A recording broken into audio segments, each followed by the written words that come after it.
Hello everyone! Tonight we will continue discussing chapters 93 and 94 of the comic. So, without further ado, let's get into the story. Killian knew that Edith wasn't from this world, and that thought still troubled him. He feared that one day, she might return to where she came from.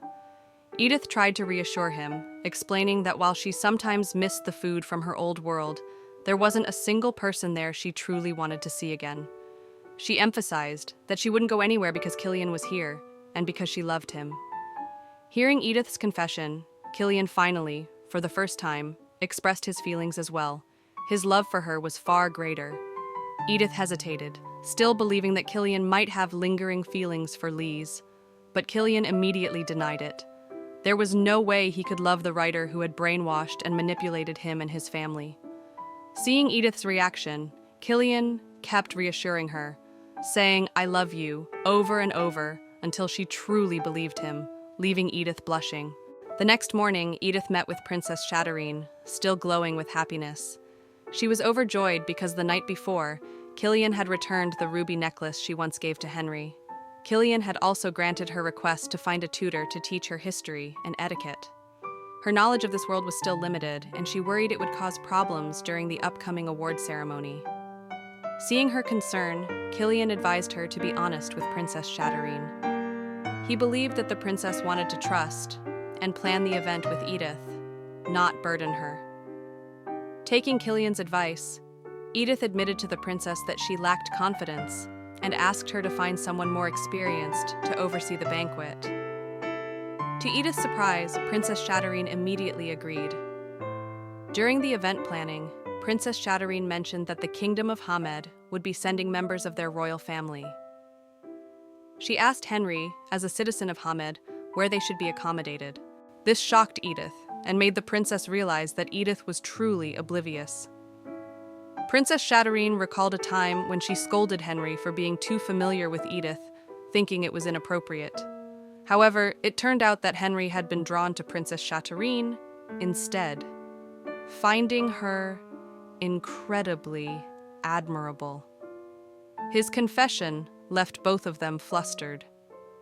Henry didn't know much about Hamed's culture, since he had moved to the empire at the age of 12 after his parents passed away. The only thing he knew was that the people of Hamed had a certain belief about the direction of their windows. The day of the award ceremony finally arrived. Many guests had already gathered. The banquet wasn't extravagant, but everything went smoothly without any major issues. The Sinclair family arrived at the event, unable to believe that Edith had organized it. Damien once again reminded Leila not to do anything that would cause trouble. However, in her heart, Leila thought that if she let this opportunity slip by, she would never get another chance. Meanwhile, Edith was getting ready, feeling both nervous and embarrassed because the dress Dahlia had prepared was too extravagant. Killian reassured her, promising that he would stay by her side, so she had nothing to worry about. She just needed to be confident. But, as they were about to enter the venue, Killian was suddenly pulled away by Duke Ludwig to meet important guests. Edith went to Princess Chatterine, offering to help greet the guests.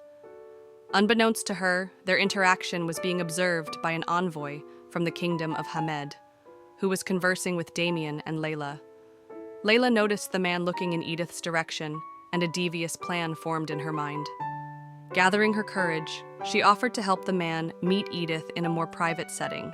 Edith arrived at the garden after someone told her that the Duchess was calling for her. However, when she got there, the garden was empty. There was no sign of the Duchess. Henry, who had been suspicious earlier, had asked Edith for permission to secretly follow her. Meanwhile, worried that things would go badly, Edith also sent Michael to fetch Killian immediately. Finally, Edith spotted a man standing near the fountain. It turned out that the person who had falsely used the Duchess's name to lure her there was a member of the Hamed royal family. Edith immediately grew suspicious, wondering if the man had some political motive. She intended to leave right away, but the man politely greeted her, eagerly wanting to ask her something important. Meanwhile, Leila, seeing Edith's personal guard rushing off to get Killian, felt satisfied that her plan was working. She was determined to bring Edith down in front of everyone. Excitedly, she invited her friends to take a walk in the garden, pretending they just wanted to admire the decorations and get some fresh air. Alright, that's the discussion for this episode. If you enjoyed this video, please don't forget to click the like button and subscribe to this channel. If you have corrections or other opinions, feel free to share them in the comments section. Thank you so much for watching and see you in the next video.